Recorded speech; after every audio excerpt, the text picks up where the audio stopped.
বাংলাদেশে নাকি সুদর্শন পুরুষের অভাব পড়ছে। বাংলাদেশে এত সুন্দর সুন্দর লোক থাকতে কি একজন লোকরে সুদর্শন পুরুষ বানাইছে, যার নাকি বিচি নাই।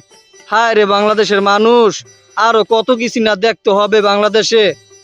এই যে আমার সামনে একজন লোক ঘুরতেছে, দেখেন। হে সুদর্শনের বাবা, তার কি সুন্দর স্টাইল, কি সুন্দরী পোশাক, দেখেন। তার কোন দিয়ে কম আছে? হে সুদর্শন পুরুষ হইতে পারে না। কে কোথা থেকে আইসা যার বিচি নাই হে সুদর্শন পুরুষ হয়েছে। এই যে ভাই, কি আপনাকে হচ্ছে? কিছু প্রশ্ন করতে পারি?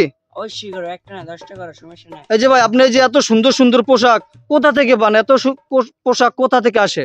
এই আমেরিকা থেকে, লন্ডন থেকে, এই বাইরের থেকে আসে, এগুলো পরে। ও আচ্ছা, তাহলে তো আপনার মনে হয় পোশাকের কোনো অভাব নাই নাকি?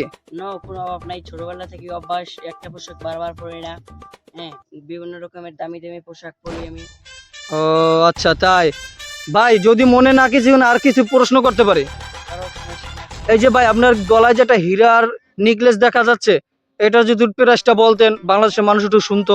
এটা অনেক কোটি কোটি টাকার উপরে আছে, এটার দাম অনেক, আমি লন্ডন থেকে এনেছি এটা। ও আচ্ছা, তাহলে আপনার পরনে তাহলে অনেক দামি দামি জিনিস নাকি? এই যে আরেকটা দেখতেছি, আটা চেইন, স্বর্ণের চেইন, মনে হয় যে বিশাল, এত বড় বড় চেইন পড়তেছেন।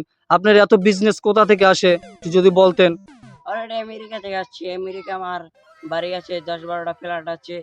হ্যাঁ, এই যে তাই জন্য টাকার অভাব নাই, খেয়ে দিয়ে পড়ি আর কি। ও তা এই যে আপনার হাতে একটা যে ভ্যাসলাইট দেখতেছি, অনেক সুন্দর সুন্দর ভ্যাসলাইট, এগুলা ব্যাপার যদি একটু বলতেন, বাংলাদেশের মানুষ শুনতো। এটার দাম আছে কমলে 1 লাখ টাকা। এটা আমি সৌদি থেকে আনছি, সৌদি থেকে।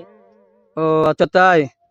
ভাই, তাই আপনাকে ধন্যবাদ এগুলা বলার জন্য। বাংলাদেশের মানুষ দেখুক আপনার মতো সুন্দরী পুরুষ।